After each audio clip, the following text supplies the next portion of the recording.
니년은 술집 마담년이냐? 여군 계집년이 어딜 까불어 투스타 여성 장군에게 막말했다가 인생 나락간 원스타의 최후를 다룬 충격적인 참교육 이야기입니다. 여러분들은 어디에서 계시고 어떤 일들을 하고 계신가요? 항상 행복한 일 가득하시길 바랍니다. 구독과 좋아요를 해주시면 더 좋은 사연으로 보답하겠습니다. 경기도 고양시 벽제 육군 제1군단 사령부 지하 벙커 지하 수십 미터 아래 위치한 지휘 통제실은 거대한 짐승의 뱃속처럼 웅웅거리는 기계음과 서늘한 공기로 가득 차 있었다. 작전 회의 시작 10분 전 묵직한 군화 발소리가 복도를 울리며 제1포병 여단장 마갑두 준장이 들어섰다. 그는 문을 열자마자 특유의 걸걸한 목소리로 떠들썩하게 인사를 건넸다. 어이구, 다들 와 있었나? 밖은 지금 눈발이 날리는데 여기는 아주 찜질방이 따로 없구만. 마갑두는 100kg이 넘는 거구였다. 전투복이 터질 듯한 근육질 몸매에 불독처럼 늘어진 볼살이 심술궂게 보였다. 그는 회의실 중앙에 놓인 거대한 작전지도 테이블로 다가갔다. 이미 몇몇 사단장들과 참모들이 모여 있었지만 마갑두는 그들을 제치고 상석 근처로 으스대며 걸어갔다. 그때였다. 군단장이 앉아야 할 상석 바로 오른쪽 군단 참모장 자리에 낯선 여자가 앉아 있었다. 단정한 단발머리에 안경을 쓴 그녀는 고개를 숙인 채 깨알 같은 글씨가 적힌 서류를 검토하고 있었다. 마갑두의 눈이 가늘어졌다. 뭐야? 웬 아줌마가 여기 앉아 있어? 그는 그녀가 군단 사령부에서 새로 채용한 민간 자문위원이나 복지 관련 행정관쯤으로 생각했다. 마갑두는 혀를 쯧쯧 찼다.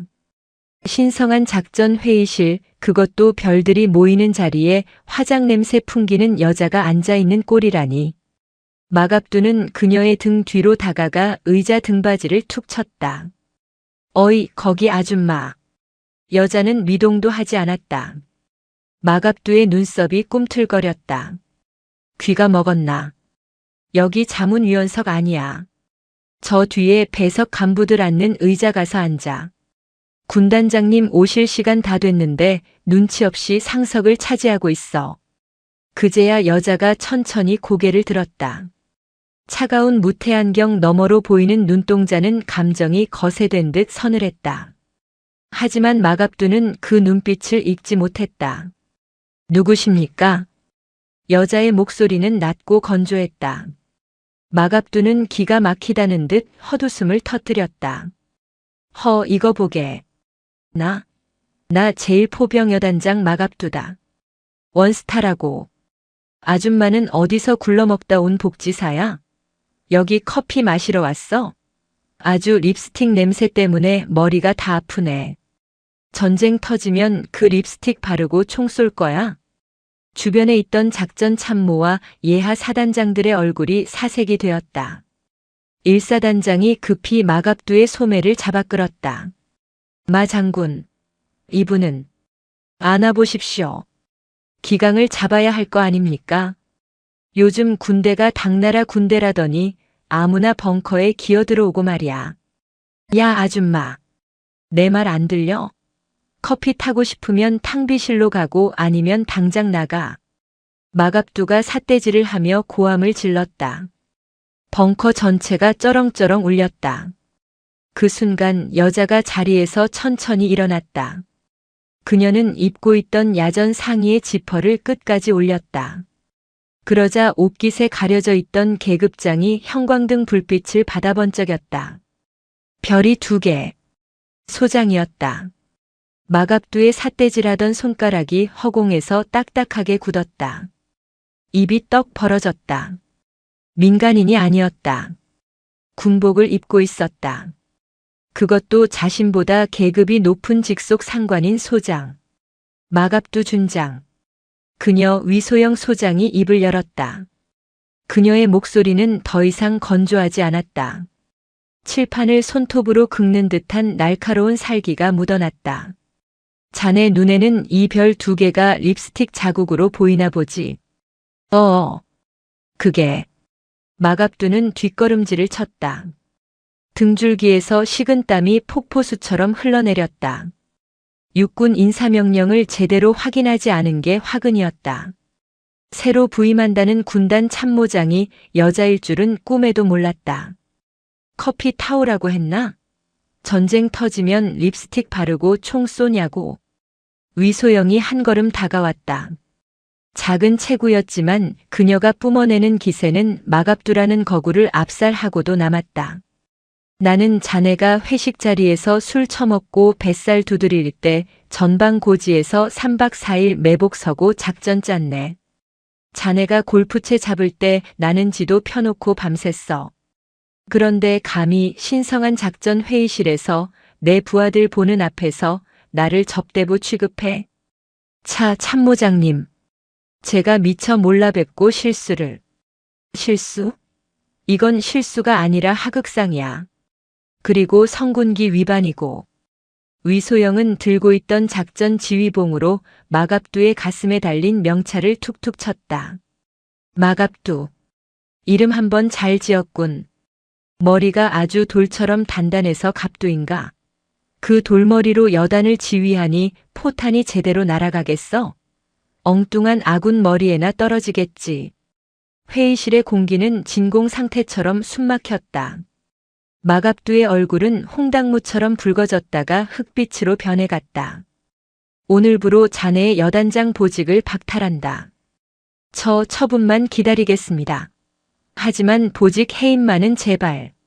군인에게 보직 해임은 사형 선고나 다름없었다. 해임은 아니야. 내가 자네를 그냥 보낼 것 같나? 내 눈앞에서 치워버리고 싶지만 그랬다간 자네가 싸지른 똥을 내가 치워야 하잖아. 위소영의 안경 너머 눈빛이 번뜩였다. 좌천이다. 제25보 병사단 부사단장으로 명한다. 하지만 편하게 사단 본부에서 결재판이나 두드릴 생각 마. 연천 최전방 임진강 바로 앞. 고라니도 얼어 죽는다는 GOP 대대장 대리로 가서 현장 지휘해. 투스타가 가는 자리도 아니고 원스타가 대대장 대리라니요.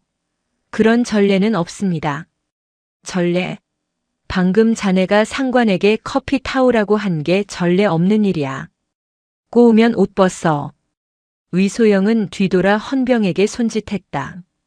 이 덩어리 당장 끌어내. 내 시야에서 1초라도 더 보이면 즉결 처분하고 싶어지니까. 마갑두는 헌병들에게 양팔을 붙잡힌 채 질질 끌려나갔다. 벙커 밖으로 쫓겨난 그는 눈 내리는 하늘을 보며 울부짖었다. 이 독한 여편네야. 내가 가만히 있을 줄 알아. 두고 보자. 하지만 그의 고함 소리는 매서운 겨울바람 소리에 묻혀 흩어질 뿐이었다. 경기도 연천군 백항면. 민간인 통제구역 북쪽.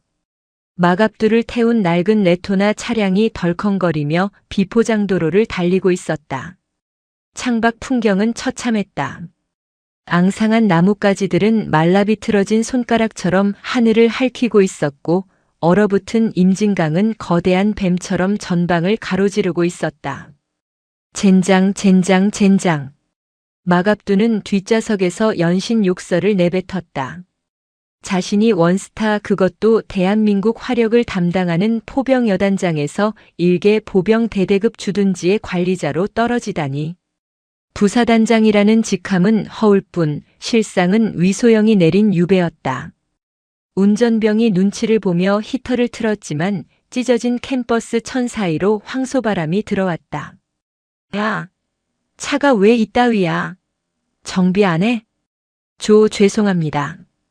워낙 노후 차량이라. 차가 멈춘 곳은 강 바로 옆 절벽 위에 위태롭게 세워진 독립중대 주둔지였다. 건물은 80년대에 지어진 붉은 벽돌 건물이었는데 여기저기 금이 가고 페인트가 벗겨져 흉물스러웠다. 마갑두가 차에서 내리자마자 강바람이 뺨을 후려쳤다. 파주의 바람과는 차원이 달랐다. 살을 애는 것이 아니라 살을 도려내는 듯한 날카로움이었다. 중대장인 김대위가 뛰쳐나와 격려했다. 충성, 상승비룡, 중대장 대위 김철수입니다. 마갑두는 대충 경례를 받고 주위를 둘러봤다. 병사들의 표정은 어두웠고 군복은 꼬질꼬질했다. 시설은 열악하기 그지없었다. 여기가 내가 묵을 곳이야? 예, 대대 지휘소가 공사 중이라 임시로 이 중대 막사옆 관사를 사용하시면 됩니다. 김 대위가 안내한 곳은 컨테이너 2개를 이어붙인 가건물이었다. 바닥에는 장판이 깔려 있었지만 냉기가 그대로 올라왔다. 위소영 이 독사가 나를 얼려 죽이려고 작정했구나. 마갑두는 짐을 풀지도 않고 침낭 위에 주저앉았다. 분노가 치밀어 올랐지만 할 수 있는 게 없었다. 그는 품에서 몰래 챙겨온 소주팩을 꺼내 이빨로 뜯었다. 두고 봐라. 내가 여기서 죽은 듯이 버티다가 정권 바뀌고 라인 바뀌면 복귀해서 내년 옷부터 벗길 테니까. 그는 술 기운을 빌려 잠을 청하려 했다. 하지만 밤이 깊어질수록 추위는 맹수처럼 달려들었다. 전기장판은 고장난 지 오래인지 미지근했고 외풍이 심해 코끝이 시려웠다. 새벽 2시. 마갑두는 요일을 느꼈겠다. 화장실은 건물 밖에 있는 재래식이었다. 투덜거리며 밖으로 나온 그는 칠흑 같은 어둠 속에서 기괴한 소리를 들었다. 콜록콜록. 끙. 사람이 앓는 소리였다. 바람 소리인가 싶어 귀를 기울였지만 분명했다. 소리는 막사 뒤편 보일러실 쪽에서 들려왔다. 어떤 놈이 이 시간에 안 자고. 마갑두는 군기 빠진 병사들이 몰래 담배라도 피우는 줄 알고 발소리를 죽여 다가갔다. 보일러실 문은 반쯤 열려 있었고 그 안에서 희미한 불빛이 새어나왔다. 그는 문을 확 젖혔다. 동작 그만. 어떤 새끼들이. 하지만 그의 고통스러운 고함은 목구멍에서 멈췄다. 그곳에는 담배를 피우는 병사는 없었다. 대신 검댕이 잔뜩 묻은 낡은 야전 상의를 입은 왜소한 병사 한 명이 쭈그리고 앉아 있었다. 병사는 고장난 보일러 기계 옆에 붙어 떨고 있었다. 조금이라도 온기를 느끼기 위해서인 듯 했다. 병사는 마갑두를 보자마자 소스라치게 놀라 일어나려 했지만 다리에 힘이 풀려 바닥으로 고꾸라졌다. 너 뭐야? 마갑두가 다가가 랜턴을 비췄다. 병사의 얼굴은 시체처럼 창백했고 입술은 보라색이었다. 이마에는 식은 땀이 흥건했다. 죄송합니다. 근무 서다가. 너무 추워서. 잠깐. 병사가 기어 들어가는 목소리로 변명했다. 하지만 마갑두의 눈에는 다른 것이 보였다. 병사의 손. 장갑도 끼지 않은 맨손이 퉁퉁 부어올라 있었다. 그리고 숨을 쉴 때마다 가슴에서 쌕쌕거리는 쇠 긁는 소리가 났다. 야, 너 어디 아파? 아닙니다. 괜찮습니다. 감기 기운이 좀 있어서. 마갑두는 무의식적으로 병사의 이마에 손을 댔다. 불덩이였다. 손을 대일 만큼 뜨거웠다. 이 미친놈아. 열이 이렇게 펄펄 끓는데 괜찮아? 당장 의무실 안 가고 뭐하고 있어? 의무대는 차 타고 나가야 하고. 중대장님 주무시는데 깨우면 안 됩니다. 저는 괜찮습니다. 어머니한테 전화하면 걱정하시니까. 병사는 횡설수설하며 다시 일어나려 했다. 그때 병사의 낡은 전투복 주머니에서 사진 한 장이 툭 떨어졌다. 꼬깃꼬깃해진 사진 속에는 휠체어에 앉은 노파와 활짝 웃고 있는 병사의 모습이 담겨 있었다. 마갑두는 사진을 주워들었다. 그리고 다시 병사를 보았다. 이름표에 이병 오달수라고 적혀 있었다. 오달수. 이 이름 없는 병사는 자신이 아픈 것보다 자고 있는 중대장을 깨우는 것이, 그리고 고향에 있는 어머니가 걱정하는 것이 더 두려운 것이었다. 마갑두는 심장이 쿵 하고 내려앉는 것을 느꼈다. 자신이 지난 30년간 군기라고 부르며 강요했던 것들이 실은 이런 약한 아이들을 벼랑 끝으로 몰아넣고 있었던 건 아닐까? 일어나. 자, 잘못했습니다. 바로 초소로 복귀하겠습니다. 일어나라고 이 새끼야. 마갑두가 버럭 소리를 질렀다. 오달수가 겁에 질려 몸을 움츠렸다. 마갑두는 거칠게 자신의 야전상에 별 하나가 박힌 그 두꺼운 옷을 벗었다. 그리고 오달수의 어깨에 덮어 씌웠다. 엎혀. 예. 엎이라고. 내 등짝에. 마갑두는 주저하는 오달수를 짐짝처럼 들어올려 등에 업었다. 100kg 거구의 등은 태평양처럼 넓었다. 장군님. 무겁습니다. 옷 더러워지십니다. 오달수가 울먹이며 거부하려 했지만 마갑두는 대꾸하지 않았다. 대신 그는 어둠 속을 향해 달리기 시작했다. 중대장실을 향해서가 아니었다. 위병소를 향해서였다. 위병소. 문 열어. 차 대기시켜. 새벽 3시에 연천 골짜기에 미친 멧돼지의 포효가 울려 퍼졌다. 그것은 더 이상 부하를 윽박지르는 고함이 아니었다. 살려야 한다는 본능적인 짐승의 울부짖음이었다. 마갑두가 오달수를 업고 중대 행정반으로 뛰어들자 당직 사관이 기겁하며 일어났다. 주 준장님, 무슨 일이십니까? 차 키 내놔. 1호차 키 당장 내놔. 예. 1호차는 운전병이 자고 있는데. 이 답답한 새끼야. 애가 죽어가는데 운전병 타령이야. 마갑두는 행정반 벽에 걸린 키함을 주먹으로 쳐서 유리를 깼다. 와장창 소리와 함께 파편이 튀었다. 그는 1호차 키를 낚아채고 밖으로 뛰어나갔다.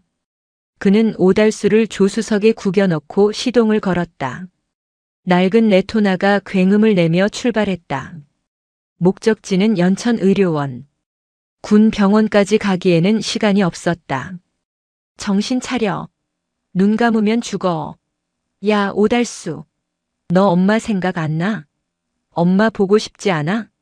마갑두는 운전대를 잡은 손이 하얗게 질릴 정도로 꽉 쥐었다. 비포장도로를 질주하며 차가 요동칠 때마다 오달수의 신음소리가 커졌다. 죄송합니다. 저 때문에. 입 다물어. 죄송하면 살아서 갚아. 마갑두는 백미러로 자신의 얼굴을 보았다. 추위와 분노로 일그러진 얼굴. 하지만 그 눈에는 물기가 어려 있었다. 그는 평생을 포탄과 화력만 믿고 살았다. 병사는 소모품이라고 생각했다. 전쟁이 나면 갈려나가는 게 보병이라고 떠들었다.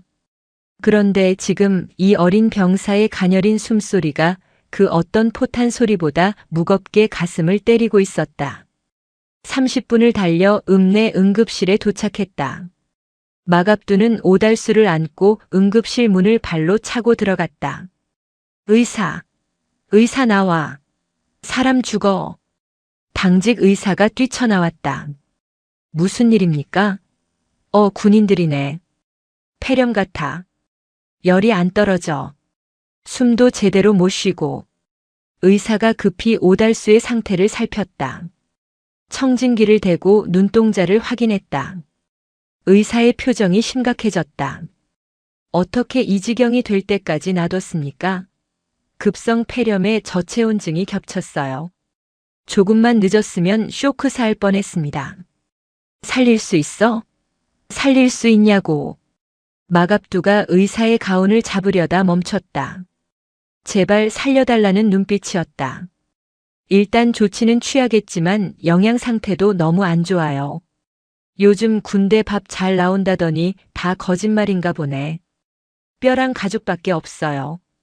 의사의 말이 비수가 되어 꽂혔다. 마갑두는 오달수가 응급처치실로 들어가는 것을 보고 복도 의자에 주저앉았다. 힘이 빠져 다리가 후들거렸다. 그는 주머니에서 담배를 꺼내려다 병원이라는 것을 깨닫고 집어던졌다. 개 같은 욕설을 내뱉었지만 누구를 향한 것인지 알 수 없었다. 위소영? 아니면 국방부? 아니면 무능한 중대장? 아니, 결국은 자신이었다. 별 달고 꺼드럭거리면서 정작 내 새끼들이 굶고 어는 것도 몰랐던 자신. 1시간 뒤 의사가 나왔다. 고비는 넘겼습니다. 하지만 며칠 입원해서 치료해야 합니다. 폐에 물이 찼어요. 감사합니다. 정말 감사합니다. 마갑두는 의사에게 90도로 고개를 숙였다. 평생 누구에게도 숙여본 적 없는 고개였다. 그는 다시 차를 몰고 부대로 복귀했다. 날이 밝아오고 있었다. 부대에 도착하자 중대장 김대위가 졸린 눈을 비비며 나와 있었다. 부사단장님, 어디 다녀오십니까? 새벽에 차가 없어서 놀랐습니다. 김대위의 태평한 목소리를 듣는 순간 마갑두의 이성이 끊어졌다. 야, 예, 따라와. 마갑두는 김대위를 끌고 보일러실로 갔다. 밤새 오달수가 떨고 있던 그곳. 이거 왜 고장났어? 아, 그거 부품이 없어서 신청해놨는데 보급이 늦어져서. 상급 부대 승인이 나야 수리를 하는데 절차가 복잡해서. 절차? 쾅. 마갑두의 주먹이 보일러 탱크를 강타했다.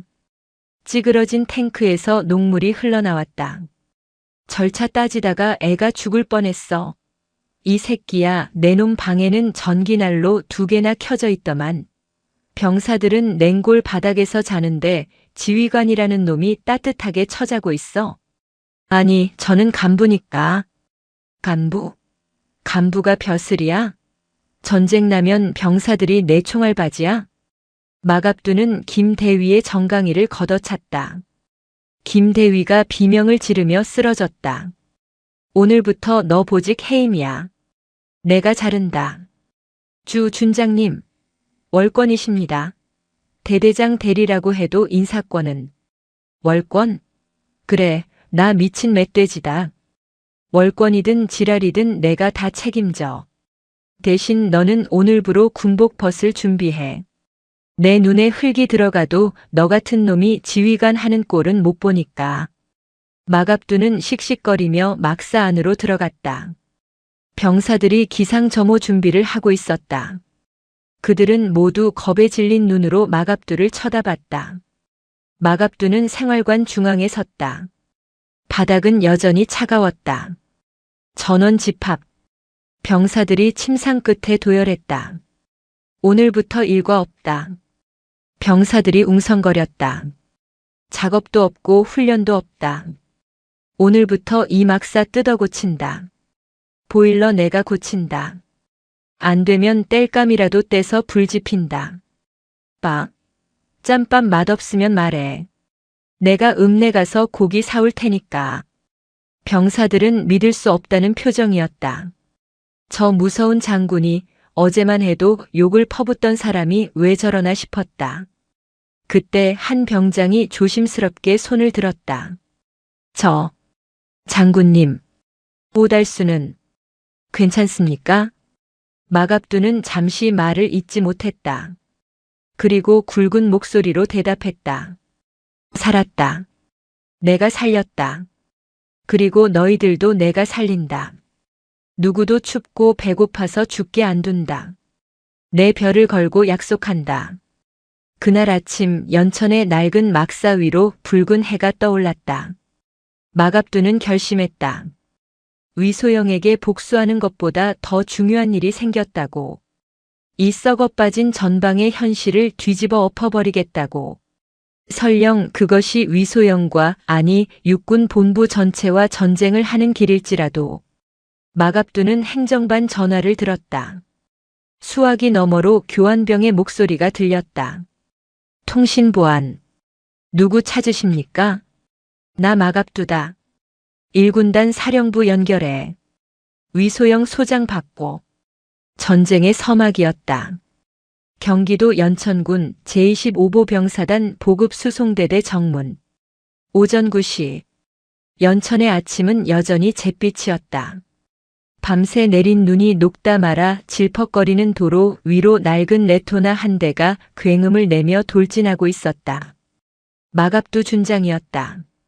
그는 오달수 이병을 병원에 입원시키고 돌아오자마자 고장난 보일러 부품을 구하기 위해 사단 보급수송대대로 직행했다. 조수석에 탄 마갑두의 표정은 흡사 도살장에 끌려가는 소를 보러 가는 백정처럼 살벌했다. 더 밟아. 문짝을 들이받아서라도 들어가. 운전병이 겁에 질려 엑셀을 밟았다. 위병소 근무자들이 차단기를 내리고 수신호를 보냈지만 마갑두는 창문을 내리고 고개를 내밀었다. 야, 나 마갑두야. 문 열어. 근무자들은 마갑두라는 이름에 본능적으로 차단기를 올렸다. 1군단 내에서 그 이름을 모르면 간첩이었다. 사고뭉치, 멧돼지, 인간 흉기. 레토나는 위병소를 통과해 본청 건물 앞에 급정거했다. 마갑두는 내리자마자 보급 대대장실로 쳐들어갔다. 방중령. 박만수 어딨어? 보급 대대장 박만수 중령은 소파에 비스듬히 누워 TV를 보다가 갑작스러운 난입에 소스라치게 놀라 굴러떨어졌다. 그는 마갑두의 645년 후배였지만 전형적인 행정군인으로 진급을 위해 라인 타기에만 급급한 인물이었다. 어이쿠. 마 선배님. 아니, 부사단장님. 연락도 없이 어쩐 일이십니까?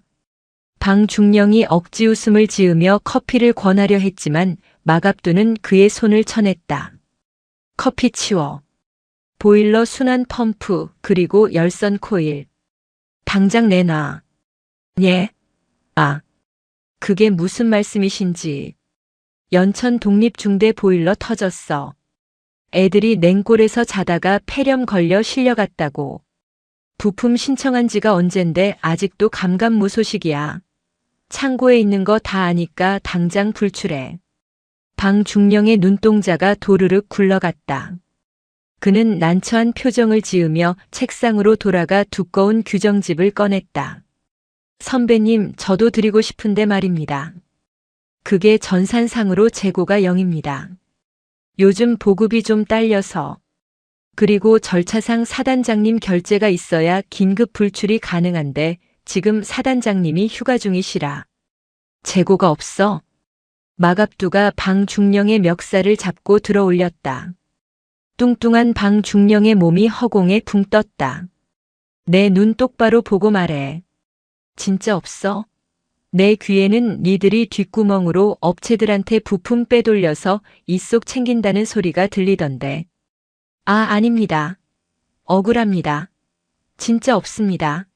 전산 한번 확인해 보십시오. 방중령이 필사적으로 모니터를 가리켰다. 화면에는 붉은 글씨로 재고 없음이 떠 있었다. 마갑두는 멱살을 풀고 그를 바닥에 패대기 쳤다. 그래. 전산에는 없다 이거지. 마갑두는 씩씩거리며 방을 나갔다. 방중령은 안도의 한숨을 내쉬며 넥타이를 고쳐맸다. 무식한 인간. 전산에 없으면 없는 거지 별 수 있나. 그는 비릿한 미소를 지으며 어딘가로 문자를 보내려 했다. 쾅. 갑자기 밖에서 천둥 같은 굉음이 들렸다. 방중령이 놀라 창밖을 내다봤다. 믿을 수 없는 광경이 펼쳐지고 있었다. 마갑두가 연병장에 세워져 있던 5톤 지게차에 올라타 시동을 걸고 있었다. 그리고 그 지게차의 거대한 포크가 향한 곳은 제1종 보급 창고의 육중한 철문이었다. 미친. 야, 막아. 당장 막아. 방중령이 뛰쳐나갔지만 이미 늦었다. 우웅욱 화광. 마갑두가 몬 지게차가 창고 철문을 그대로 들이받았다. 자물쇠가 튕겨나가고 두꺼운 철문이 엿가락처럼 휘어지며 뜯겨나갔다. 경보음이 울리고 부대 전체가 발칵 뒤집혔다. 저 인간이 진짜 돌았나? 방중령과 간부들이 달려갔을 때 마갑두는 이미 지게차에서 내려 창고 안으로 성큼성큼 걸어 들어가고 있었다. 창고 안은 어두웠지만 틈새로 들어온 빛에 먼지가 춤을 추고 있었다. 그리고 그 빛이 비춘 곳에는 방중령이 없다고 했던 물건들이 산더미처럼 쌓여 있었다.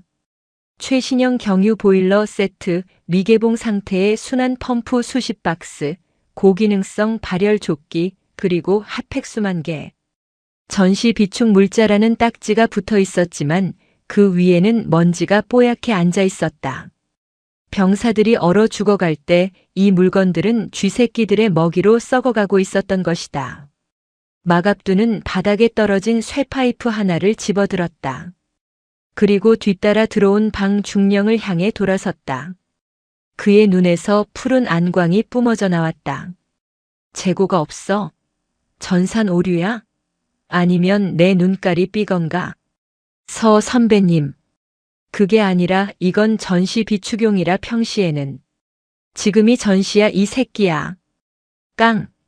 마갑두가 쇠파이프로 옆에 있던 드럼통을 후려쳤다. 고막이 찢어질 듯한 소리에 모두가 움츠러들었다. 내 새끼가 폐렴으로 숨이 넘어가는데 그게 전쟁이지 뭐야. 전쟁 나야만 이거 풀래? 다 얼어 죽고 나서 귀신한테 입혀줄 거야? 마갑두는 떨고 있는 수송관에게 소리쳤다. 트럭대. 예.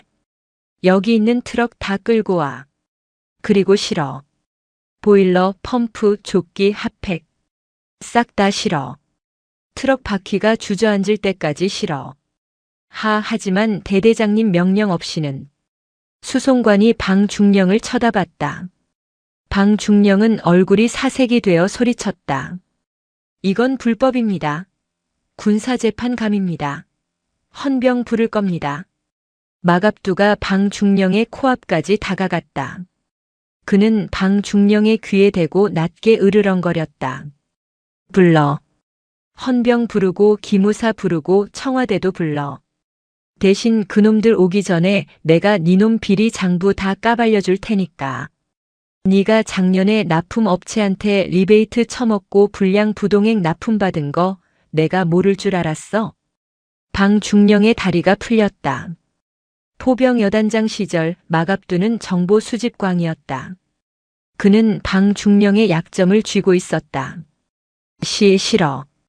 실어드려. 방중령이 기어 들어가는 목소리로 말했다. 마갑두는 피식 웃으며 병사들을 독려했다.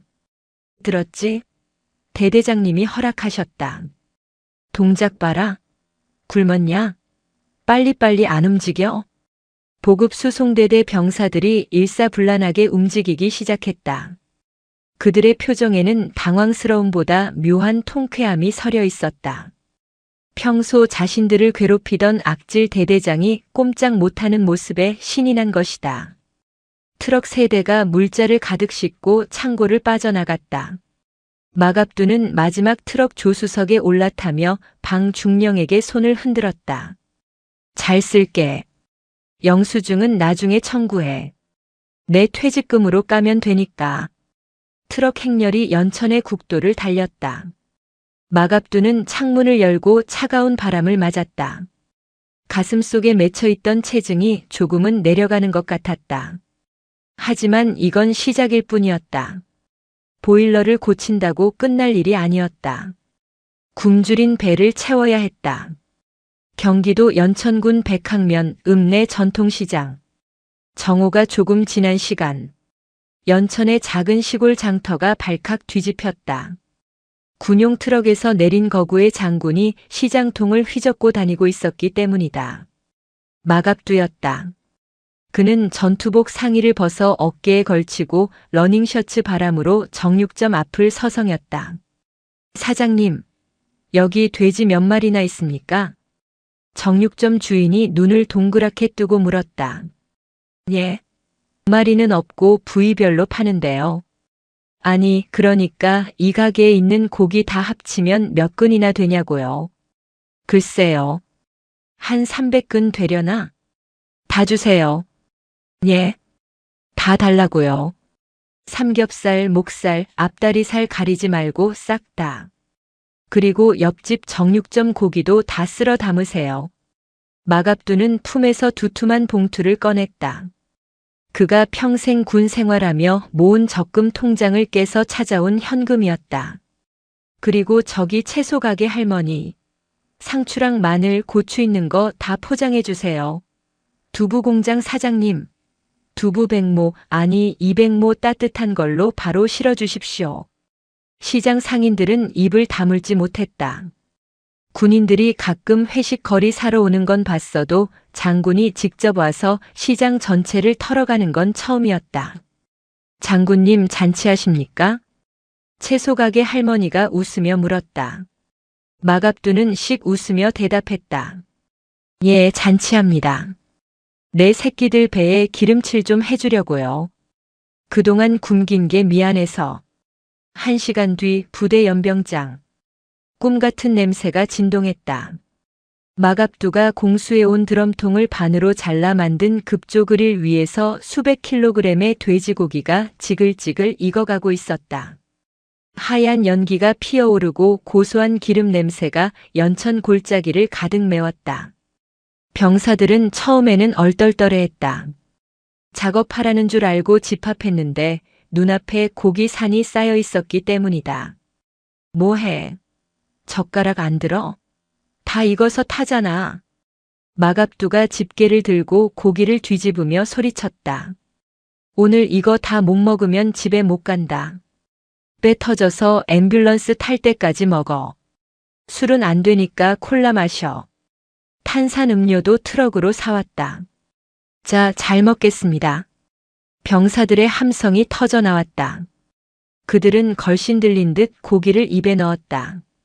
쌈을 싸서 서로의 입에 넣어주고 뜨거운 두부를 호호 불어가며 먹었다. 얼굴에 검댕이 묻었지만 눈동자는 반짝거렸다. 마갑두는 고기를 굽느라 정신이 없었다. 한 병사가 쌈을 싸서 마갑두에게 내밀었다. 부사단장님, 하십시오. 됐어, 임마. 너나 많이 먹어. 아닙니다. 드셔야 합니다. 병사의 눈가가 붉어져 있었다. 마갑두는 머쓱하게 입을 벌려 쌈을 받아 먹었다. 매운 마늘과 고소한 고기 맛이 입안 가득 퍼졌다. 그리고 알 수 없는 뜨거운 무언가가 목구멍을 타고 넘어갔다. 그래, 이게 사람 사는 거지. 이게 군대지. 그때였다. 행정반 당직병이 무전기를 들고 뛰어왔다. 얼굴이 사색이었다. 부사단장님, 1군단 사령부에서 전화입니다. 위소영 군단 참모장님이십니다. 분위기가 찬물을 끼얹은 듯 조용해졌다. 병사들이 젓가락을 멈추고 마갑두를 쳐다봤다. 마갑두는 씹던 고기를 꿀꺽 삼키고 무전기를 받아들었다. 마갑두입니다. 고기 굽는 냄새가 여기까지 나는군. 수화기 너머로 들려오는 목소리는 서늘했다. 위소영이었다. 애들 밥 먹입니다. 죄는 아닙니다. 보급 수송대대 창고 문을 부수고 물자를 탈취했다지. 사단장 승인도 없이. 그리고 개인 돈을 써서 부대 식단을 임의로 변경하고. 이걸 뭐라고 부르는지 아나? 군기문란 그리고 포퓰리즘이야. 포퓰리즘? 마갑두가 콧방귀를 뀌었다. 내 새끼 밥 먹이는 게 포퓰리즘이면 니들이 따뜻한 벙커에서 회의한답시고 수십만 원짜리 도시락 까먹는 건 뭡니까? 황제 식사입니까? 말 조심해. 지금 자네에 대한 고발장이 접수됐어. 박만수 중령이 자네가 폭력을 행사하고 협박했다고 진술했네. 헌병 때 파견할 거야. 보내십시오. 헌병이 오든 기무사가 오든 상관없으니까.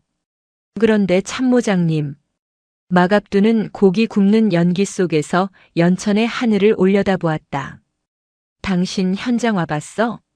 여기 애들이 어떤 밥을 먹고 어떤 옷을 입고 자는지 눈으로 봤냐고.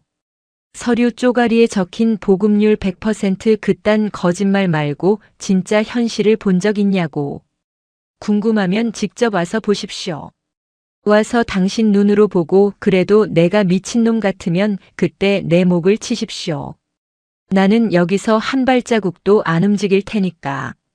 마갑두는 대답도 듣지 않고 무전기를 꺼버렸다. 뭐해? 고기 식는다. 먹어. 헌병 오면 내가 다 때려잡아 줄 테니까 걱정 말고 먹어. 마갑두의 외침에 다시 병사들의 환호성이 터졌다. 하지만 마갑두의 속은 타들어가고 있었다. 위소영은 빈말을 하는 여자가 아니었다. 그녀는 원칙주의자였다. 자신을 제거하기 위해 가장 합법적이고 잔인한 방법을 동원할 것이 뻔했다. 하지만 두렵지 않았다. 고기를 입에 넣고 행복해하는 병사들의 모습을 보는 순간 마갑두는 이미 마음을 굳혔다. 이 아이들의 웃음을 지키기 위해서라면 별 하나가 아니라 목숨을 내놓아도 아깝지 않다고. 고기 파티가 있은 지 사흘 뒤, 연천 지역의 기상 관측 이래 최악의 폭우가 쏟아졌다. 겨울비였다. 눈이 녹으면서 불어난 물과 하늘에서 쏟아지는 비가 합쳐져 임진강 수위가 급격히 상승했다. 밤 11시. 독립중대 막사는 비상이었다. 낡은 배수관이 역류해 연병장이 물바다가 되었고 막사 내부까지 흙탕물이 들이닥쳤다. 배수로 파. 모래주머니 더 쌓아. 마갑두는 우의도 입지 않고 빗속에서 삽질을 하고 있었다. 병사들과 함께 흙탕물을 뒤집어 쓴 채였다. 그때 경계 작전을 나갔던 소대장으로부터 무전이 터졌다. 지칙. 여기는 독수리 3소대입니다. 강변 순찰로가 유실됐습니다. 고립됐습니다. 물이 계속 불어납니다. 살려주십시오. 위치가 어디야? 통문 3번 지점. 으악. 비명과 함께 무전이 끊겼다. 통문 3번 지점은 임진강 바로 옆 절벽 아래 좁은 순찰로였다. 평소에도 위험한 곳인데 폭우로 강물이 범람하면 꼼짝없이 휩쓸려가는 구간이었다. 3소대. 응답해. 3소대. 마갑두는 삽을 집어 던지고 외쳤다. 수색팀 집합. 로프랑 구명조끼 챙겨. 내가 간다. 마갑두는 병사 5명을 이끌고 현장으로 달려갔다. 칠흑 같은 어둠 속 헤드랜턴 불빛에 비친 광경은 절망적이었다. 순찰로가 끊겨 있었고 그 너머 바위 위에 병사 7명이 오들오들 떨며 고립되어 있었다. 강물은 이미 그들의 발목까지 차올랐고 흙탕물은 거대한 소용돌이를 일으키며 모든 것을 집어삼키고 있었다. 준장님, 헬기 불러야 합니다. 비 와서 못 떠. 보트도 안 돼. 유속이 너무 빨라. 마갑두는 주변을 살폈다. 끊어진 길 사이의 간격은 약 3m. 하지만 물살이 너무 거세 건너갈 엄두가 나지 않았다. 로프를 던져봤지만 바람 때문에 닿지 않았다. 시간이 없었다. 물은 계속 차오르고 있었다. 저 아이들이 휩쓸려가면 시체도 못 찾는다. 마갑두는 자신의 허리에 로프를 감았다. 내가 건너간다. 준장님, 위험합니다. 시끄러워. 줄 꽉 잡고 있어. 마갑두는 흙탕물 속으로 뛰어들었다. 얼음장 같은 물이 전신을 강타했다. 숨이 턱 막혔다. 물살이 그를 하류로 밀어냈지만 그는 바위 틈을 손으로 찍어가며 거슬러 올라갔다. 으악! 짐승 같은 기압과 함께 마갑두는 마침내 고립된 바위 쪽에 도달했다. 병사들이 울면서 그를 잡았다. 로프 연결해. 마갑두는 가져온 로프를 바위에 단단히 묶었다. 이제 로프를 잡고 한 명씩 건너오면 됐다. 하지만 문제가 생겼다. 중간 지점의 지반이 약해져서 로프를 지지할 곳이 없었다. 병사들이 로프를 잡고 건너다가 줄이 처지면 물살에 휩쓸릴 위치였다. 지지대가 필요했다. 버텨줄 기둥이 필요했다. 마갑두는 결심했다. 그가 물살이 가장 거센 중간 지점으로 들어갔다. 허리까지 차오르는 급류 속에서 그는 다리를 벌리고 섰다. 내 어깨를 밟고 건너가. 준장님, 그러다 죽습니다. 빨리. 물 더 불어나기 전에. 마갑두는 자신의 몸을 인간 교각으로 만들었다. 거센 물살이 그의 하체를 때리고 상류에서 떠내려온 통나무가 등을 강타했다. 뼈가 부러지는 듯한 고통이 밀려왔지만 그는 이를 악물고 버텼다. 첫 번째 병사가 겁에 질린 채 마갑두의 어깨를 밟았다. 마갑두의 몸이 휘청거렸다. 밟아. 밟고 뛰어. 병사들이 하나둘 마갑두의 어깨를 디딤돌 삼아 안전지대로 건너갔다. 마갑두의 얼굴은 핏줄이 터져 붉게 충혈되었고 입에서는 단말마 같은 신음이 터져 나왔다. 버텨야 한다. 7명. 7명 다 보낼 때까지는 쓰러지면 안 된다. 마지막 소대장이 건너갈 때쯤 마갑두의 의식이 흐릿해졌다. 저체온증이 오고 있었다. 그때 하늘에서 서치라이트 불빛이 쏟아졌다. 폭우를 뚫고 헬기 한 대가 낮게 떠 있었다. 1군단 지휘 헬기였다. 그리고 그 헬기에서 내려다보는 사람은 위소영 소장이었다. 위소영은 자신의 눈을 의심했다. 보고를 받고 징계를 내리기 위해 현장으로 날아온 그녀의 눈앞에 믿을 수 없는 광경이 펼쳐지고 있었다. 그 거만하고 뚱뚱했던 마갑두가 흙탕물 속에 뿌리 박힌 고목처럼 서 있었다. 그의 등은 멍투성이고 얼굴은 진흙범벅이었지만 그는 자신의 어깨를 내어주며 병사들을 살리고 있었다. 저 미련한 인간이. 위소영의 손이 떨렸다. 그녀는 마이크를 잡았다. 구조대 투입해. 당장. 저 사람 놓치면 다 죽어. 위소영의 다급한 명령과 함께 헬기에서 구조바구니가 내려갔다. 하지만 마갑두는 마지막 병사를 보내고 나서야 힘이 빠져 급류에 휩쓸렸다. 준장님. 병사들의 비명 속에 마갑두의 몸이 어둠 속으로 사라지려는 찰나 구조대원이 가까스로 그의 허리춤을 낚아챘다.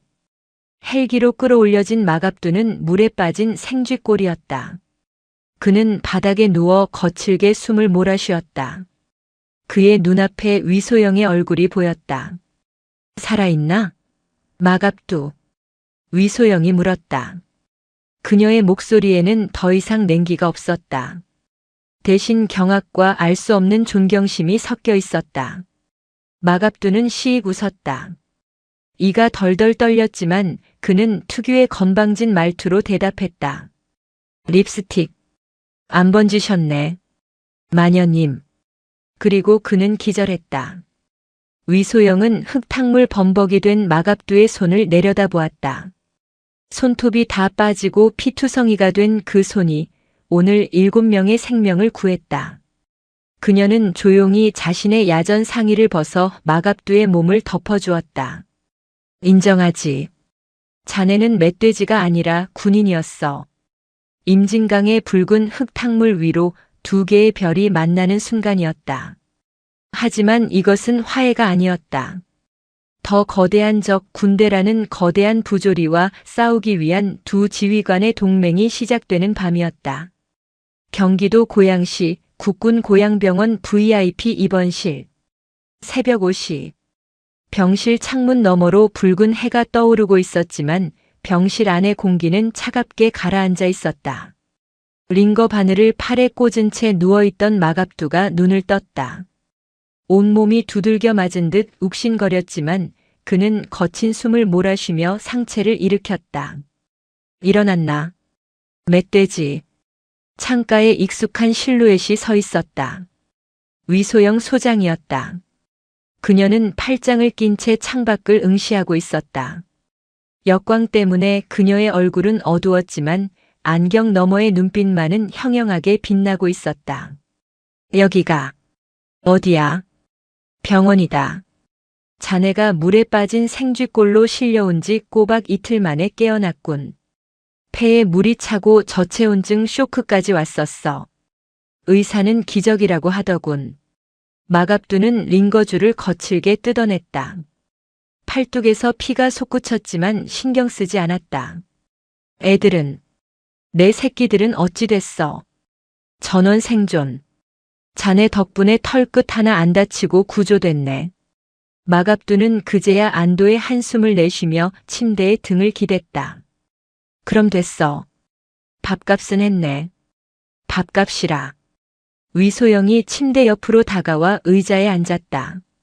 그녀는 품에서 두툼한 서류 봉투 하나를 꺼내 마갑두의 무릎 위에 던졌다. 이게 뭡니까?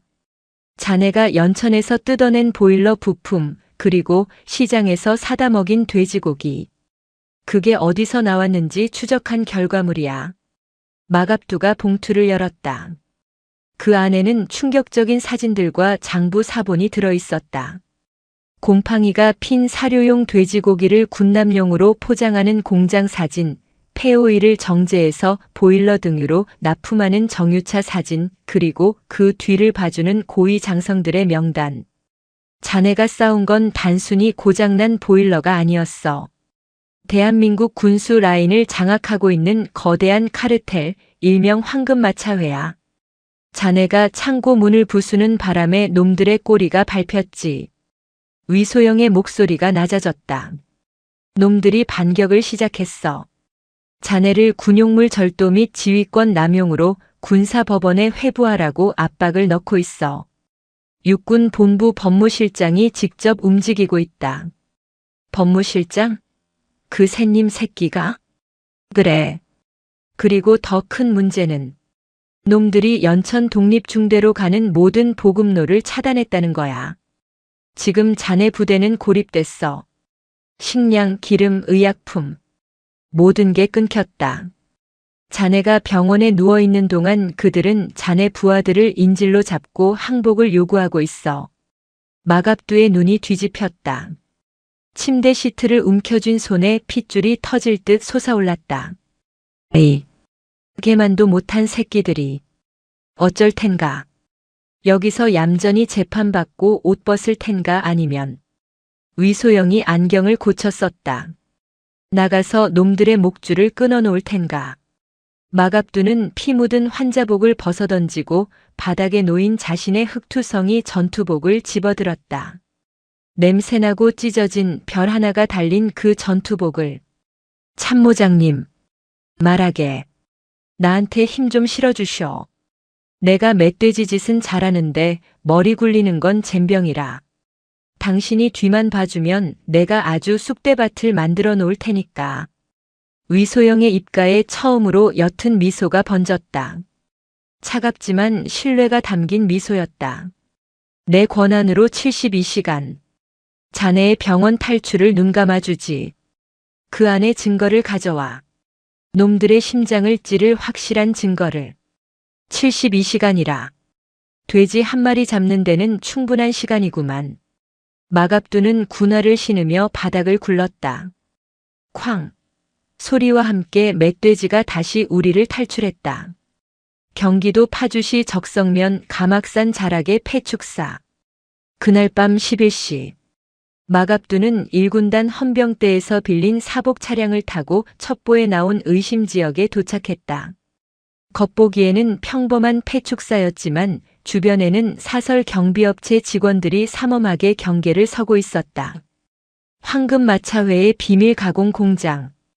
전방 부대 장병들이 먹는 고기와 김치가 만들어지는 곳이라기엔 썩은 내가 진동했다. 마갑두는 정문을 뚫고 들어가는 대신 축사 뒤편의 오물 처리장을 넘었다. 똥물이 허리까지 찼지만 그는 아랑곳하지 않았다. 임진강 흙탕물도 건넌 몸이었다. 공장 내부로 진입한 마갑두의 눈에 믿지 못할 광경이 들어왔다. 외국인 노동자들이 바닥에 굴러다니는 색이 시퍼렇게 변한 돼지고기들을 발로 밟아 핏물을 빼고 있었다. 한쪽에서는 곰팡이 핀 배추를 락스물에 담가 표백하고 있었다. 그리고 그 모든 쓰레기들이 대한민국 육군 1등급 식자재라는 박스에 담기고 있었다. 우에 비위 강한 마갑두조차 헛구역질이 올라왔다. 내 새끼들이 연천에서 그렇게 맛있게 먹던 그 고기가 이런 쓰레기였다니. 누구냐? 작업반장이 마갑두를 발견하고 소리쳤다. 쇠파이프를 든 용역 깡패 수십 명이 몰려나왔다.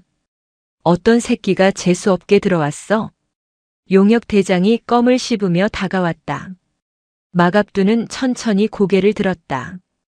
오물 범벅이 된 얼굴에서 하얀 이빨만이 섬뜩하게 빛났다. 나, 대한민국 육군 준장 마갑두다. 그리고 니들은 오늘 다 죽었어. 준장? 별? 푸하. 야, 미친놈인가 보다. 묻어버려. 깡패들이 달려들었다. 마갑두는 포효했다. 그는 옆에 있던 대형 고기 분쇄기의 쇠몽둥이 같은 손잡이를 뽑아들었다. 덤벼. 이 기생충 같은 새끼들아. 그것은 싸움이 아니라 학살이었다. 30년 야전 군인의 실전 격투술과 분노가 합쳐진 마갑두는 인간 흉기 그 자체였다. 깡패들의 쇠파이프가 그의 등을 때렸지만 그는 꿈쩍도 하지 않고 주먹을 휘둘렀다. 퍽. 우지끈. 뼈가 부러지고 살이 터지는 소리가 축사를 메웠다. 10분 뒤. 수십 명의 깡패들이 바닥에 널브러져 신음하고 있었다. 마갑두는 피투성이가 된 채 공장 사무실 문을 발로 차고 들어갔다. 그곳에는 사장이라는 작자가 돈다발을 챙겨 뒷문으로 도망치려 하고 있었다. 어딜 가?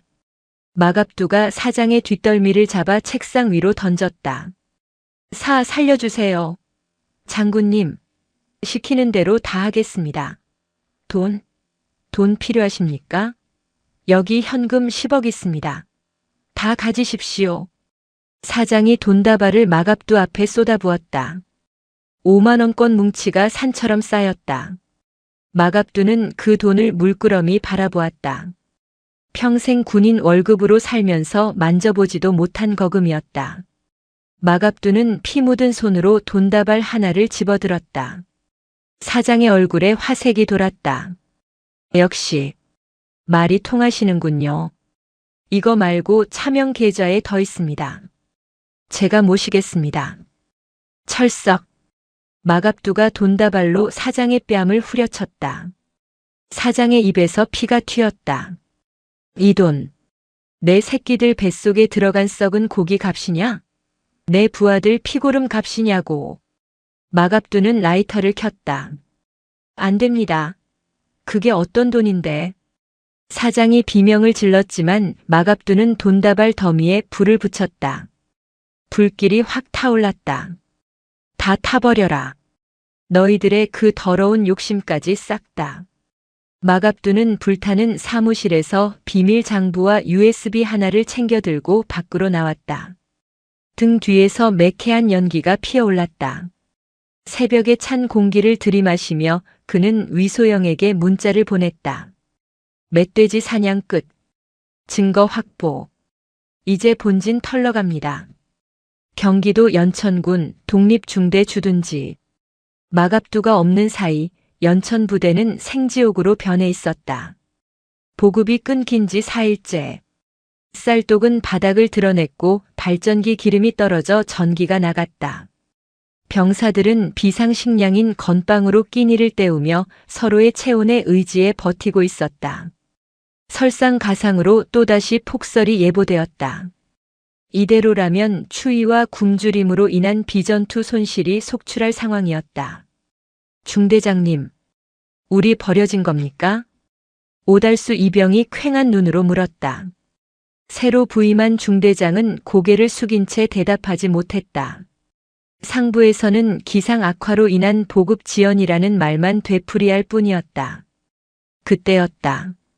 칠흑 같은 어둠을 뚫고 저 멀리서 헤드라이트 불빛이 보였다. 하나가 아니었다. 수백 개의 불빛이 꼬리를 물고 다가오고 있었다. 경기도 파주시 문산읍 1번 국도. 1시간 전. 마갑두는 자신이 확보한 증거로 1군단 예하 공병 여단장과 수송대대장을 협박 반 설득 반으로 포섭했다. 하지만 정식 명령 없이는 군용 트럭을 대규모로 움직일 수 없었다. 그래서 그는 또다시 미친 짓을 벌였다. 파주와 고양 일대의 민간 덤프 트럭 기사들, 그리고 전역한 예비역들을 소집한 것이다. 내 돈 주고 기름 넣을 테니까 내 새끼들 밥 좀 실어다 줍시다.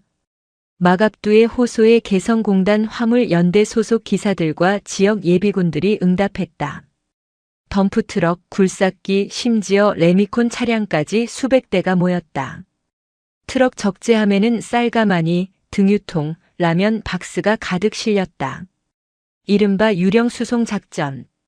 하지만 가는 길은 순탄치 않았다. 황금마차 외에 사주를 받은 헌병대가 길목을 차단하고 있었다. 정지.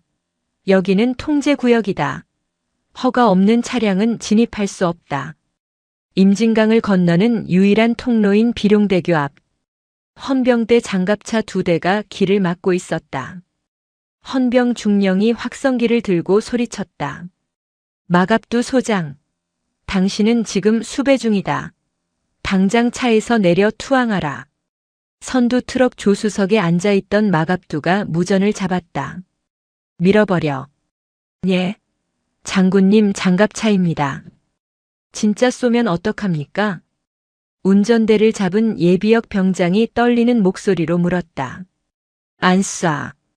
군인은 국민을 향해 총을 못 쏴. 그리고 저놈들은 군인도 아니야. 도둑놈들 개지. 밟아. 마갑두가 직접 운전석으로 넘어가 핸들을 잡았다. 그는 기어를 넣고 엑셀을 끝까지 밟았다. 25톤 덤프트럭이 괴음을 내며 장갑차를 향해 돌진했다. 미친. 피해. 헌병들이 기겁하며 길 옆으로 몸을 날렸다. 장갑차 조종수도 본능적으로 차를 틀었다. 쾅. 트럭 범퍼가 장갑차 측면을 들이받고 밀어붙였다. 길이 열렸다. 뚫어. 전 차량 돌격. 마갑두의 고함과 함께 수백 대의 민간 트럭들이 비룡대교를 건너기 시작했다. 헌병들이 뒤에서 공포탄을 쏘아댔지만 성난 황소 떼 같은 트럭 행렬을 막을 수는 없었다. 하지만 진짜 위기는 다리 건너편에 있었다. 황금마차회 놈들이 마지막 발악으로 연천으로 들어가는 산악도로에 바리케이드를 치고 대전차 지뢰 모형까지 깔아놓은 것이다. 그리고 그 앞에는 사설 용역들과 매수된 일부 부대원들이 무장하고 서 있었다. 저기만 넘으면 부대다. 마갑두가 트럭에서 내렸다. 그는 쇠파이프 하나를 질질 끌며 바리케이드 앞으로 걸어갔다. 눈발이 거세지기 시작했다. 길 비켜. 용역 대장이 비웃으며 가스총을 겨눴다. 어이 장군님. 여기서 더 가면 진짜 다칩니다. 위에서 명령이 내려왔어요. 절대 통과시키지 말라고. 위. 그 위가 누군데? 돈의 영혼 판 똥별들. 마갑두는 뒤를 돌아보았다. 트럭 운전수들, 예비역들, 그리고 자신을 믿고 따라온 공병대 병사들이 그를 보고 있었다. 잘 들어라. 저 너머에 내 자식들이 있다. 3일 굶은 내 새끼들이 저기서 나만 기다리고 있어. 나는 오늘 저기로 가야겠다. 나를 막고 싶으면 나를 죽이고 가라. 마갑두가 쇠파이프를 땅에 꽂고 가슴을 폈다. 쏘아. 쏘라고 이 개새끼들아. 그의 기백에 용역들이 주춤거렸다. 그때 마갑두의 뒤에서 누군가 걸어 나왔다. 위소영 소장이었다. 그녀는 언제 도착했는지 1군단 정예 특임대원들을 대동하고 서 있었다. 마갑두 준장. 혼자 영웅 놀이 하지 말라고 했지. 참모장님?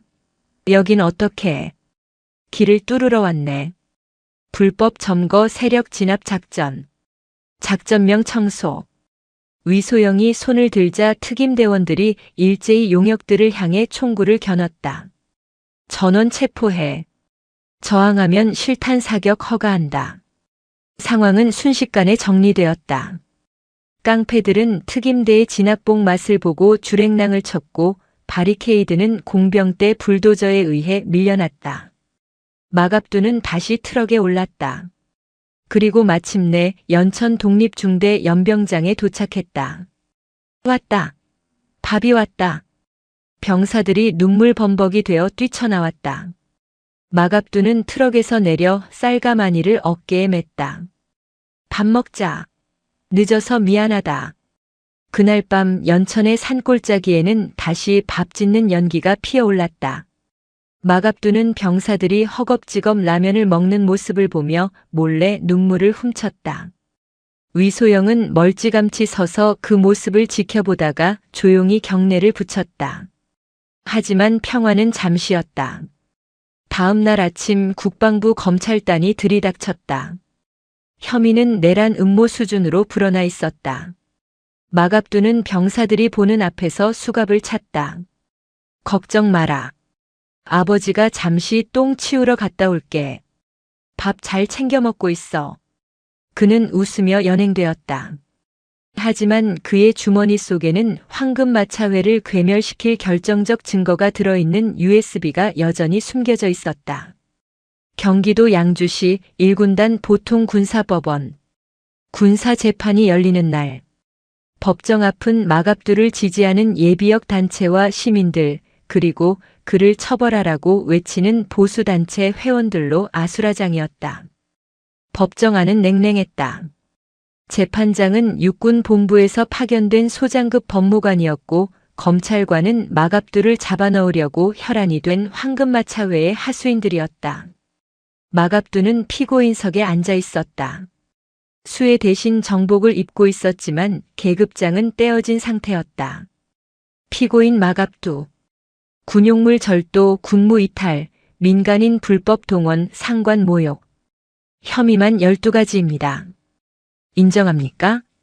검찰관이 다그쳤다. 마갑두는 하품을 했다. 지루하네. 서론 빼고 본론만 합시다. 그래서 나를 감방에 보내고 싶은 거요? 아니면 옷을 벗기고 싶은 거요? 태도가 불량하군요. 당신은 신성한 군의 명예를 더럽혔습니다. 명예. 마갑두가 책상을 치며 일어났다. 군인의 명예가 뭡니까? 계급장? 골프 회원권? 아니면 뒷돈 챙겨서 룸살롱 가는 거? 재판장님, 피고인을 모욕죄로 추가 기소하겠습니다. 재판장이 의사봉을 두드렸다. 피고인 자제하세요. 최후 변론 기회는 나중에 주겠습니다. 재판은 일방적으로 흘러갔다. 증인으로 나온 박만수 중령과 부패한 군수 장교들은 마갑두를 폭력적이고 정신 이상이 있는 지휘관으로 몰아갔다. 마 준장은 평소에도 내가 왕이다라는 말을 자주 했습니다. 부대 예산을 개인 쌈짓돈처럼 썼습니다. 거짓말들이 쌓여갈수록 마갑두의 표정은 차갑게 식어갔다. 변호인은 무죄를 주장했지만 역부족이었다. 검찰관 구형하세요. 피고인 마갑두에게 징역 10년 및 파면을 구형합니다. 징역 10년. 군인으로서의 삶뿐만 아니라 인간으로서의 삶도 끝장내겠다는 선고였다. 방청석에서 탄식이 흘러나왔다. 그때였다. 법정 문이 열리고 휠체어 한 대가 들어왔다. 오달수 이병이었다. 그리고 그 뒤로 김철수 대위와 연천 독립중대 병사 100여 명이 줄지어 들어왔다. 그들은 모두 정복을 입고 있었고 가슴에는 마갑두 구명이라는 리본을 달고 있었다. 누구십니까? 지금 재판 중입니다. 재판장이 소리쳤다. 오달수가 휠체어에서 힘겹게 일어났다. 그는 비틀거렸지만 똑바로 서서 재판장을 노려보았다. 증인입니다. 제 생명의 은인에 대한 증인입니다. 채택된 증인이 아닙니다. 나가세요. 못 나갑니다. 저희 중대장님, 아니 저희 아버지 이야기를 들어주십시오. 오달수가 울부짖었다. 저는 그날 밤 죽어가고 있었습니다. 춥고 배고파서 엄마 얼굴도 못 보고 죽는 줄 알았습니다. 그런데 장군님이 저를 업고 뛰셨습니다. 제 토사물이 묻은 옷을 입고 저를 살리셨습니다. 도둑질이요? 장군님이 훔친 건 저희를 죽이려던 놈들의 탐욕입니다. 병사들이 일제히 외쳤다. 마갑두 장군님은 무죄입니다. 저희를 살리신 분입니다. 법정은 순식간에 눈물바다가 되었다. 재판장의 얼굴이 곤혹스러움으로 일그러졌다. 여론이 흔들리고 있었다. 바로 그 순간 위소영 소장이 증거물 박스를 들고 검사석으로 걸어나갔다. 재판장님, 변호인 측 추가 증거 제출합니다. 위 소장, 당신이 왜 변호인 측에 진실을 밝히는 데는 피하 식별이 없으니까요. 위소영은 마갑두가 파주 축사에서 가져온 USB와 장부 그리고 자신이 1군단 정보과를 통해 수집한 황금마차회의 비리 내역을 스크린에 띄웠다. 화면에 뜬 것은 충격적이었다. 이번 재판을 기획한 국방부 법무실장, 그리고 뒤에 앉아있던 군수사령관의 차명 계좌 내역이 적나라하게 드러났다. 썩은 돼지고기를 납품한 업체로부터 받은 수억 원의 리베이트 내역. 이게 뭡니까? 검찰관이 당황하여 말을 더듬었다. 당신들이 마갑두를 죽이려 했던 진짜 이유지. 이 썩은 환부가 드러날까봐. 이 재판은 마갑두를 심판하는 자리가 아니라 대한민국 군대의 썩은 살을 도려내는 수술대입니다. 위소영의 일갈에 방청석에 있던 기자들이 미친 듯이 기사를 송고하기 시작했다. 속보 마갑두 재판, 군 납품 비리 게이트로 비화, 황금마차회 실체 드러나. 재판장은 망치를 떨어뜨렸다. 분위기는 완전히 반전되었다. 마갑두는 피고인석에서 일어나 병사들을 바라보았다. 오달수, 김철수, 그리고 꼬질꼬질했던 내 새끼들. 그들이 지금 가장 빛나는 정복을 입고 자신을 지켜주고 있었다. 판사 양반. 마갑두가 입을 열었다. 나는 법은 잘 모릅니다. 내가 규정을 어긴 것도 맞고 문을 부순 것도 맞습니다. 벌을 주면 달게 받겠습니다. 하지만 그는 자신의 어깨에 달려있던 지금은 떼어진 별 자국을 어루만졌다. 내 부하들을 살린 것은 후회하지 않습니다. 다시 그날로 돌아가도 나는 똑같이 문을 부수고 트럭을 몰 겁니다. 별은 내 어깨에 있을 때보다 저 병사들의 눈 속에 있을 때 더 빛난다는 걸 알았으니까요. 마갑두는 병사들을 향해 거수 경례를 붙였다. 고맙다. 못난 아버지 둬서 고생이 많다. 병사들이 오열하며 답례했다. 충성. 사랑합니다. 그날의 재판은 판결을 내리지 못한 채 휴정되었다. 하지만 이미 승패는 결정나 있었다. 대한민국은 마갑두라는 가장 투박하지만 가장 인간적인 장군의 탄생을 목격하고 있었다. 서울 용산구 국방부 검찰단 조사실. 마갑두의 재판이 대한민국을 뒤흔든 지 일주일 후. 황금마차회에 견고했던 성벽은 모래성처럼 무너져 내렸다.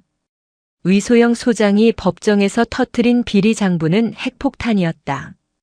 국민들의 분노는 청와대 청원 게시판을 마비시켰고 결국 대통령이 직접 군납 비리 성역 없는 수사를 지시했다. 그 결과는 참혹할 정도로 시원했다. 군수사령관, 국방부 법무실장, 그리고 그들의 뒤를 봐주던 오만석 의원까지. 대한민국 군대를 좀먹던 거물들이 줄줄이 푸른 수의를 입고 포승줄에 묶여 검찰단 포토라인에 섰다. 그들이 고개를 숙일 때마다 국민들은 환호했다. 그리고 그 시각 마갑두는 구치소가 아닌 국방부 장관실에 불려가 있었다. 마갑두 준장. 국방부 장관이 곤혹스러운 표정으로 마주 앉아 있었다. 자네 덕분에 군이 아주 쑥대밭이 됐어. 썩은 살을 도려낸 건 좋은데 출혈이 너무 커. 육군 장성 셋 중 하나가 옷을 벗게 생겼네. 새 살이 돋으려면 피를 좀 봐야지요. 고름을 살이라고 품고 살 수는 없잖습니까? 마갑두가 퉁명스럽게 대답했다. 장관은 한숨을 쉬며 서류 한 장을 내밀었다. 자네 처분 결과일세. 징계위원회 결정문이었다. 마갑두는 내용을 읽어내려갔다. 군용물 손괴 및 지휘 개통 혼란 야기 유죄 다만 긴급 피난 및 공익적 목적 참작 기소유예 및 보직 해임 철회. 그리고 그 밑에 한 줄이 더 있었다. 제1군단 작전부군단장으로 전보 명함. 승진입니까? 아니면 먹이는 겁니까? 영전일세. 자네를 다시 지휘관으로 내보내기엔 상부의 부담이 커. 대신 군단 사령부에서 작전이나 짜면서 조용히 지내다 전역하게. 명예로운 퇴로를 열어주는 거야. 작전부군단장. 허울 좋은 한직이었다. 실병 지휘권이 없는 책상만 지키는 자리. 마갑두는 씩 웃으며 서류를 테이블 위에 내려놓았다. 장관님, 부탁 하나만 합시다. 말해보게. 저 책상머리에 앉아있으면 좀이 쑤셔서 죽습니다. 그리고 아직 연천에 두고 온 게 있습니다. 두고 온 거? 제 새끼들 밥숟가락 쥐어주는 법은 가르쳤는데 설거지하는 법을 안 가르쳐서요. 마무리는 짓게 해주십시오. 연천 독립중대 거기 대대장 대리로 다시 보내주십시오. 제 임기 끝날 때까지만이라도. 장관의 눈이 커졌다. 장군이, 그것도 국민 영웅이 된 장군이 다시 그 험한 오지로 돌아가겠다고 자처하다니. 자네 진심인가? 거긴 유배지야. 제게는 거기가 청와대보다 따뜻합니다. 경기도 연천군 독립중대 주둔지. 한 달 뒤. 연천의 봄은 늦게 찾아왔지만 그 어느 때보다 화사했다. 얼어붙었던 임진강이 풀리며 힘찬 물소리를 냈고 앙상했던 나무에는 초록색 싹이 돋아났다. 부대 정문이 열리고 낡은 레토나 한 대가 들어왔다. 연병장에서 작업하던 병사들이 일제히 고개를 들었다. 저 차는. 레토나 문이 열리고 익숙한 거구의 사내가 내렸다. 정복 대신 소매를 걷어붙인 전투복 차림. 마갑두였다. 충성. 마갑두 준장님. 아니 아버지. 오달수 병장이 가장 먼저 달려나갔다. 그의 뒤로 전 중대원이 우르르 몰려나왔다. 그들은 마갑두를 에워싸고 행가래를 칠 기세였다. 이 녀석들이 빠져가지고 작업 안 하고 뭐해. 마갑두가 호통을 쳤지만 입가에는 미소가 걸려 있었다.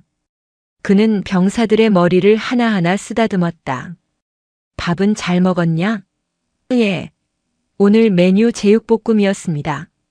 보일러는 땀띠 날 정도로 뜨겁습니다. 마갑두는 흐뭇하게 막사를 둘러보았다. 낡은 페인트는 새로 칠해져 있었고 창문마다 이중창이 시공되어 있었다. 그가 없는 동안 위소영 소장이 예산을 폭탄 투하하듯 쏟아부어 부대를 리모델링해 놓은 것이었다. 마녀가. 일 처리는 확실하구만. 그날부터 마갑두의 말년 꼬장 아닌 꼬장이 시작되었다.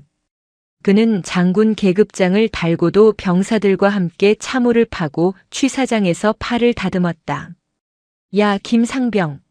삽질이 그게 뭐야? 허리 더 숙여. 오달수. 너 전역한다고 뺀질거리지 마라. 사회 나가면 더 춥다. 병사들은 그 잔소리가 듣기 싫지 않았다. 오히려 그 걸걸한 목소리가 들려야 안심이 되었다. 마갑두는 더 이상 권위적인 지휘관이 아니었다. 그는 부대의 큰형님이자 든든한 울타리였다. 계절이 바뀌고 마지막 겨울. 시간은 빠르게 흘렀다. 마갑두의 정년 퇴임이 다가오고 있었다. 다시 겨울이 찾아왔다. 1년 전 오달수가 쓰러졌던 그 혹독한 추위가 다시 연천을 덮쳤다. 하지만 이번에는 달랐다. 병사들은 신형 방한복과 발열 조끼로 무장하고 있었고 초소에는 온풍기가 돌아갔다. 그 누구도 춥다고 떨지 않았다. 퇴임식 전날 밤. 마갑두는 홀로 GOP 철책선을 걸었다. 하얀 입김을 내뿜으며 자신이 지켜낸 이 평화로운 전선을 눈에 담았다. 춥지 않으십니까? 어둠 속에서 누군가 다가왔다. 위소영 소장이었다. 아니, 이제는 중장으로 진급하여 1군단장이 된 위소영이었다. 오셨습니까, 군단장님? 자네 가는 길 배웅은 해야지. 마지막 순찰인가? 네. 이제 이 철책 냄새도 오늘이 마지막이군요. 두 사람은 나란히 철책을 따라 걸었다. 눈 밟는 소리만이 뽀득뽀득 울렸다. 자네가 바꾼 건 보일러만이 아니야. 위소영이 입을 열었다. 육군 전체의 보급 시스템이 바뀌었어. 이제 현장 중심 보급이 원칙이 됐지. 자네가 쏘아 올린 그 작은 공이, 아니 그 쇠파이프가 군대를 바꿨네. 제가 바꾼 게 아닙니다. 애들이 바꾼 거지요. 저는 그저 밥숟가락 얹었을 뿐입니다. 마갑두는 쑥스러운 듯 코를 훌쩍였다. 마 장군. 자네를 처음 봤을 때 냄새나는 멧돼지라고 생각했어. 압니다. 저도 당신을 재수 없는 마녀라고 생각했으니까요. 두 사람은 마주보고 웃음을 터뜨렸다. 그런데 지금은 대한민국에서 가장 든든한 군인의 등을 보고 있군. 자네와 함께 싸울 수 있어서 영광이었네. 위소영이 손을 내밀었다. 마갑두는 그 작지만 단단한 손을 자신의 투박한 손으로 맞잡았다. 저도 많이 배웠습니다. 군단장님, 전설의 저녁식. 다음 날 아침, 연천 독립중대 연병장, 마갑두 준장의 저녁식이 열렸다. 그런데 분위기가 이상했다. 보통 장군의 저녁식이라면 군단 연병장에서 화려하게 열려야 했지만 마갑두는 극구 사양하고 자신이 근무했던 이 작은 중대에서 조촐하게 하겠다고 고집했다. 단상도 없었다. 마갑두는 병사들과 같은 눈높이인 흙바닥에 섰다. 그의 앞에는 오달수임이 전역했지만 예비 군복을 입고 찾아왔다를 비롯해 그를 거쳐간 수백 명의 병사들이 도열해 있었다. 마갑두는 정복을 입고 있었다. 가슴에는 훈장 하나 없었지만 그의 어깨에 달린 별 하나가 아침 햇살을 받아 눈부시게 빛났다. 할 말 없다. 마갑두가 입을 열었다. 길게 말하면 너희들 다리 아프니까 짧게 한다. 나 마갑두는 지난 30년 군 생활 중 여기 연천에서의 1년이 가장 행복했다. 그의 목소리가 살짝 떨렸다. 별을 다는 게 군인의 목표인 줄 알았다. 더 높은 곳으로 올라가는 게 성공인 줄 알았다. 그런데 아니더라. 가장 낮은 곳에서 너희들 밥 먹는 모습 보고 발 씻겨주는 게 진짜 장군의 일이더라. 마갑두는 병사들을 하나하나 둘러보았다. 사회 나가면 여기보다 더 춥고 더러운 꼴 많이 볼 거다. 그래도 쫄지 마라. 너희는 임진강 흙탕물도 건넜고 영하 20도 추위도 이겨낸 대한민국 육군이다. 어디 가서든 기죽지 말고 밥 잘 챙겨 먹고 아프면 아프다고 소리 질러라. 알겠나? 알겠습니다. 병사들의 함성이 연천 골짜기를 뒤흔들었다. 이상. 전역을 명받았습니다.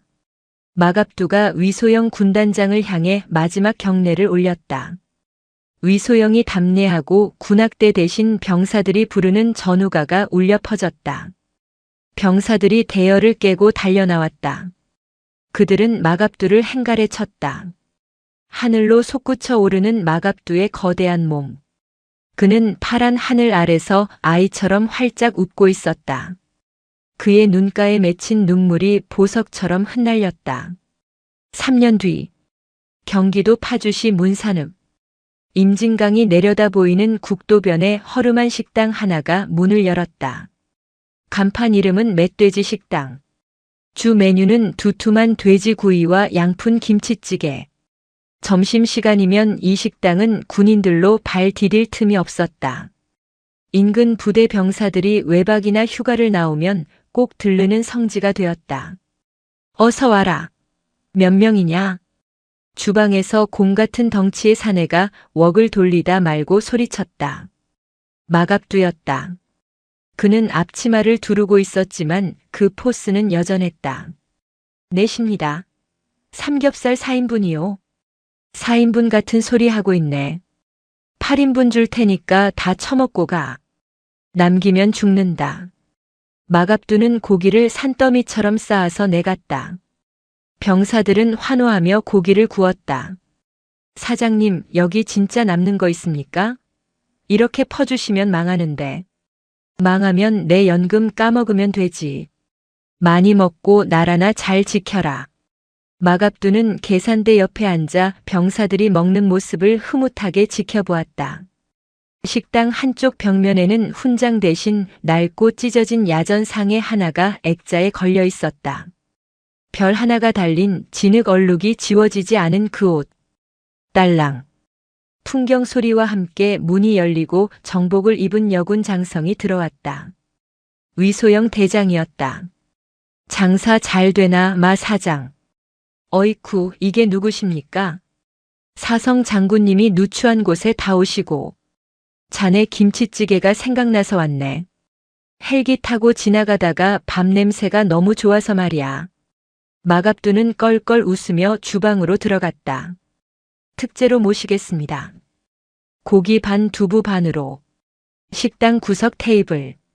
위소영과 마갑두가 마주 앉았다. 보글보글 끓는 찌개를 사이에 두고 두 전우는 소주잔을 기울였다. 요즘 군대는 어떤가? 살만한가? 마갑두가 물었다. 많이 좋아졌네. 하지만 아직 멀었어. 제2, 제3의 마갑두가 필요해. 나는 하나로 족합니다. 나 같은 놈 또 나오면 군대 거덜납니다. 아니, 자네 같은 바보가 더 필요해. 계산기 두드리는 똑똑한 놈들 말고 심장이 뜨거운 멧돼지 같은 놈들 말이야. 위소영은 창밖에 임진강을 바라보았다. 강물은 유유히 흐르고 있었다. 그 강물 속에 마갑두가 흘렸던 피와 땀이 녹아 지금의 평화를 만들고 있었다. 그때 식당 문이 다시 열리고 양복을 입은 청년이 아이의 손을 잡고 들어왔다. 오달수였다. 아버지, 저 왔습니다. 달수냐? 야, 너 얼굴 좋아졌다. 장가는 갔냐? 네. 얘가 제 아들입니다. 인사해. 할아버지야. 꼬마가 배꼽 인사를 했다. 안녕하세요, 멧돼지 할아버지. 으하. 그래, 내가 멧돼지다. 마갑두가 아이를 번쩍 들어올려 목마를 태웠다. 식당 안이 웃음소리로 가득 찼다. 마갑두의 얼굴은 그 어느 때보다 편안해 보였다. 그는 더 이상 장군이 아니었다. 하지만 그는 여전히 그들의 대장이었고 아버지였으며 영원한 멧돼지였다. 임진강의 붉은 노을이 식당 유리창을 따뜻하게 비추고 있었다. 별은 하늘에만 있는 것이 아니었다. 사람 냄새나는 이곳, 김치찌개 끓는 소리와 웃음소리가 어우러지는 바로 이곳에 가장 밝은 별들이 반짝이고 있었다. 오늘도 요지경 사연을 잘 들어주셔서 감사합니다.